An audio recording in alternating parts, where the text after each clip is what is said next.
माटी में दूसरे खंड में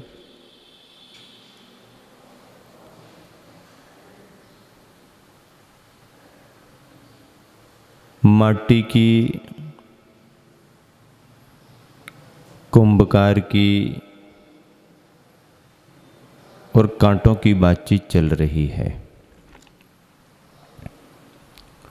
प्रतीक हैं ये। इन प्रतीकों की वार्ता में संदेश बहुत गहरे हैं। कुंभकार माटी को रौंदने के लिए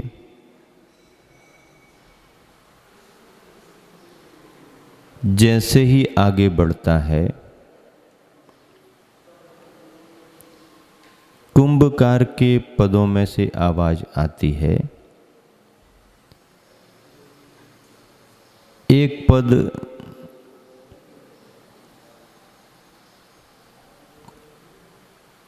घायल जैसा है, लेकिन दूसरा पद कह रहा है, दूसरा पद कुछ पदों को कहता है कि पद पद पर प्रार्थना करता है प्रभु से। क्या करता है? पदाविलासी बनकर पर पदपात ना करूं। पदों का इच्छुक बन करके पर यानी दूसरों पर पदपात ना करूं, अर्थात दूसरों पर पैर ना रखूं, उत्पात ना करूं, कभी भी किसी जीवन को पददलित नहीं करूं हे प्रभु। ये भावना है। हे प्रभु, और यह कैसे संभव हो सकता है? शांति की सत्ता सती मां माटी के माथे पर पद निक्षेप, मां माटी के माथे पर यानी सिर पर पैर रखूं, ये तो और भी संभव नहीं हो रहा। क्षेम कुशल क्षेत्र पर प्रलय की बरसात है यह। कुशल कल्याण करने वाली के माथे पर यदि पैर रखूं तो ये तो प्रलय की बरसात है, प्रलय की शुरुआत है। प्रेम वत्सल शैल पर अदय का पबीपात है। प्रेम और वात्सल्य से भरे हुए एक तरह से शैल यानी पर्वत पर अदय का, निर्दयता का पबीपात वज्रपात है। सुख शांति से दूर नहीं करना है इस युग को। ऐसा करेंगे तो सुख शांति से यह युग दूर रहेगा, पर ऐसा करना नहीं है। सुख शांति से दूर नहीं करना है इस युग को, और दुख क्लांति से चूर नहीं करना है इस युग को। ये भाव पैरों के अंदर से निकल रहे। आशय ये है कि मिट्टी को रौंदने की क्रिया में मिट्टी को, माटी को पैरों से कुचलना पड़ता है। हाथ से तो संभव नहीं है, कल कह दिया। कर्तव्य के क्षेत्र में कर प्रायः कायर साबित होते हैं, और कुछ करने में कर मांगते हैं, वो भी खुलकर मांगते हैं। तो हाथ तो पीछे हो गए, पैरों को आगे बढ़ाया कि चलो माटी को मिलाओ, माटी को रौंदो, ऐसा करो वैसा करो। पैर आगे बढ़ते हैं पर पद का भाव आगे नहीं बढ़ता, क्योंकि वो क्या विचार कर रहा? भगवान पदाविलासी बनकर पर पदपात करूं, पदपात ना करूं, उत्पात ना करूं, क्योंकि उसे ये पसंद नहीं है। लोग पदों की इच्छा रखते हैं, पद चाहते हैं। ठीक है, पद योग्यता के प्रतीक हैं, पर पद ही सब कुछ नहीं है। पद के बिना भी बहुत सारे काम किए जा सकते हैं अपनी योग्यता से, और योग्यता ना हो तो डिग्रियों पर डिग्रियां भी, पदों पर पद भी कितने भी हों, कुछ काम बनता नहीं। पद यदि पाना ही है तो ऐसा पद पाओ कि जिसके बाद दूसरा पद पाने की जरूरत ही ना पड़े। इसलिए धर्म के क्षेत्र में कहा है कि पंच परमेष्टि के पद ऐसे पद हैं जिन पदों को पाने के बाद में फिर कोई पद की जरूरत नहीं। ये शाश्वत पद हैं, सिद्ध पद को देने वाले पद हैं। पद की इच्छा नहीं रखना, कर्तव्य पर निरंतर ध्यान देना। मुझे एक संदर्भ याद आ गया। संदर्भ ये है कि जब रामचंद्र जी लंका विजय करके वापस अयोध्या आए तो आने के बाद उन्होंने एक आयोजन भी किया। उद्देश्य उसका ये था कि जिन जिन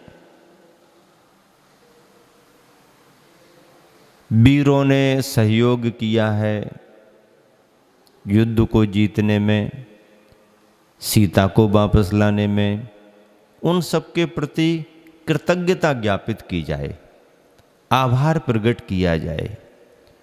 और आभार प्रकट करने के लिए रामचंद्र जी ने अयोध्या में एक समारोह रखा, आमंत्रित किया, सभी आए। नल नील अंगद, हनुमान, बड़े बड़े जो भी सब उद्भट थे, जिनका बड़ा बड़ा सहयोग था, सभी आए।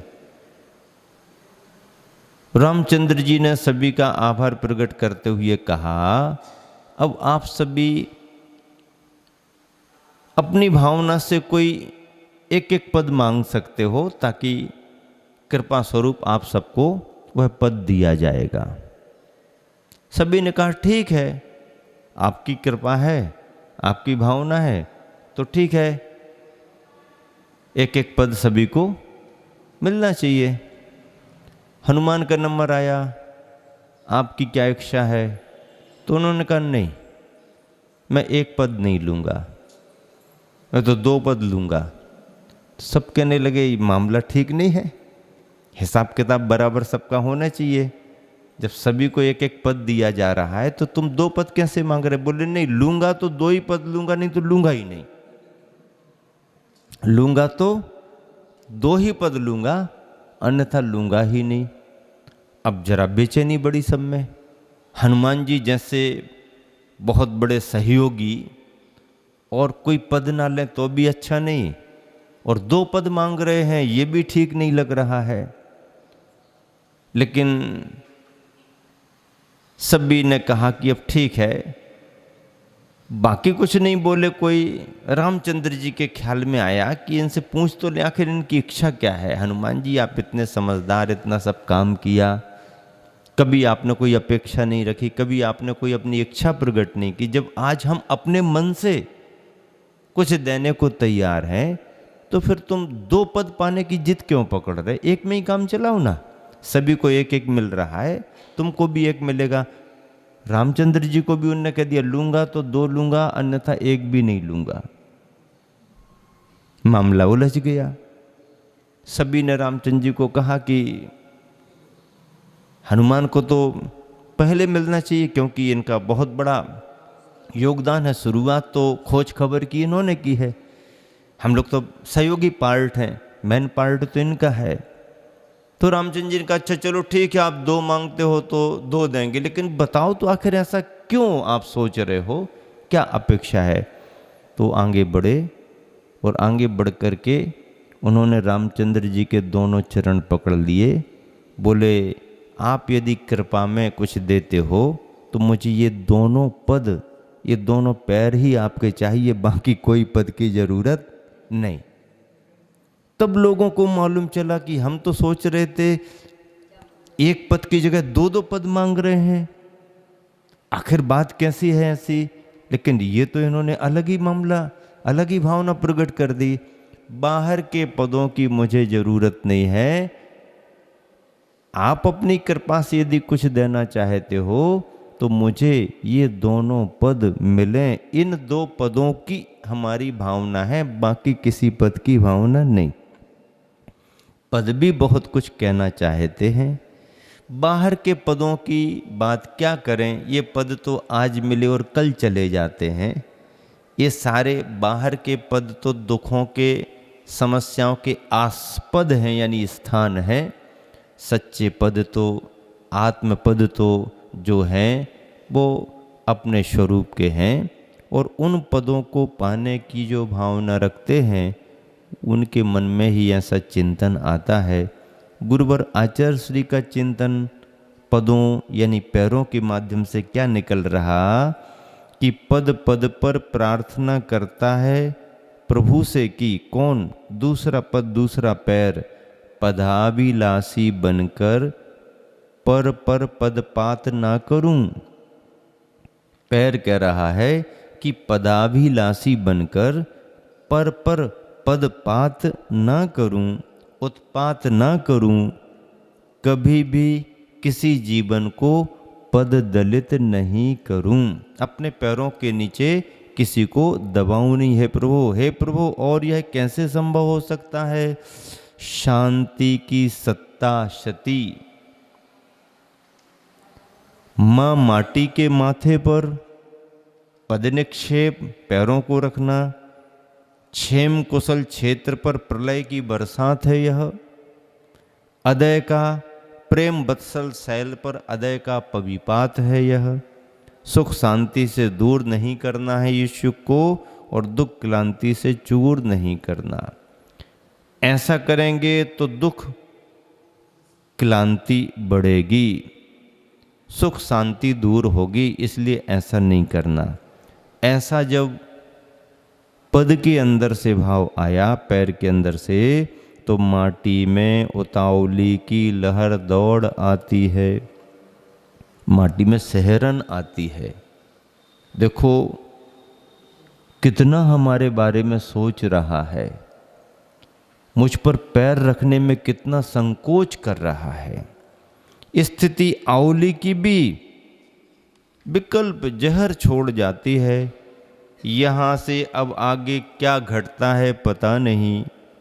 उस घटना का घटक वह किस रूप में उभर आएगा सामने, और उस रूप में आया हुआ व्यवहार वह कब तक टिकेगा, उसका परिणाम किमात्मक होगा, यह सब भविष्य की गोद में, परंतु भवन भूत भविष्यत वेत्ता भगवन बोध में बराबर भास्वत है। क्या भास्वत है? माटी की वह मति मंदमुखी हो मौन में समाती है। अब माटी कुछ कहने की स्थिति में नहीं है। माटी की वह मति मंद मुखी हो मौन में समाती है। मिलान बना शिल्पी का मन भी नमन करता है मौन को। पदों को आज्ञा देने में पूर्णता असमर्थ रहा, और मन के संकेत पाए बिना भला मुख भी क्या कहे। दांत कहते हैं ये मुझे पसंद नहीं आ रहा है, तो जिह्वा पूछती क्या पसंद नहीं आ रहा। दांत कहता है कि भोजन करते समय सारी मेहनत मैं करता हूं, और रस तो चखती है। सारी मेहनत मैं करता हूं, दांत कहते हैं कि सारी मेहनत मैं करता हूं और रस तो चखती है, ये ठीक नहीं है। तो जिह्वा कहती है चुपचाप बैठ, ज्यादा कुछ किया तो फिर देखती हूं। तो दांत को अच्छा नहीं लगा, सहन नहीं हुआ, तो दांत कहने लगता है कि क्या चबड़ चबड़ बात करती है तू, सही तो है, ठीक तो है, सारी मेहनत मैं करती हूं, रस तू पीती रहती है, ठीक नहीं है। तो उसने कहा ठीक है कि नहीं ये बात की बात है, लेकिन तू अभी शांत रह, अन्यथा देख फिर। तो दांतों को क्रोध आ गया, क्या बिगाड़ेगी तू मेरा, क्या बिगाड़ेगी तू मेरा, ऐसा दांत ने कह दिया। और दांत ने थोड़ा सा जीभ को दबा दिया। देख मेरी ताकत। दांत ने अपनी ताकत दिखाई और दांतों ने जीभ को थोड़ा सा दबा दिया। जीभ तिल मिला गई। अच्छा मेरे को दबाया, अभी देखती हूं मैं। और थोड़ा यहां वहां आदमी हुआ, सामने से कोई दिखा और जिह्वा ने 2-4-10 गालियां उसको दे दी। सामने से पहलवान जा रहा था, उसने गालियां सुनी और कहा क्या बात है, ऐसा वैसा करते हुए वो आया और उसने एक अपना ठोकर दी मुंह पर, तो दांतों की बत्ती सी बाहर आ गई। जिह्वा देख रही, बोली क्या हुआ, क्या हुआ? कुछ नहीं हुआ। जो किला बना हुआ था गहरी खाई हो गई, दीवार बाहर हो गई। तो जिह्वा में ऐसी क्षमता है, वो चाहे तो अमृत घोल सकती है और चाहे तो जहर घोल सकती है। जिह्वा ऐसे घाव देती है कि औषधियां भी जिस घाव को नहीं भर पाती हैं, और ऐसी औषधि का भी काम करती है जिह्वा कि जो काम औषधियां ना करें उससे भी ज़्यादा हमारा बोलचाल सांत्वना भी औषधि का काम करती है। इस पर रसना कह उठी, अनुचित संकेत की अनुचरी रसना ही वह रसातल की राह रही है। यानी जो जीव अपनी जीव जीतता है, दुख रीतता है उसी का, सुखमय जीवन बीतता है, चिरंजीव बनता है वही, और उसी की बनती वचनावली स्वपर दुख निवारणी संजीवनी बटी। संजीवनी बटी उसी की बनती है जो स्वपर दुख निवारणी होती है। यह जिह्वा के वचनों की सामर्थ्य है।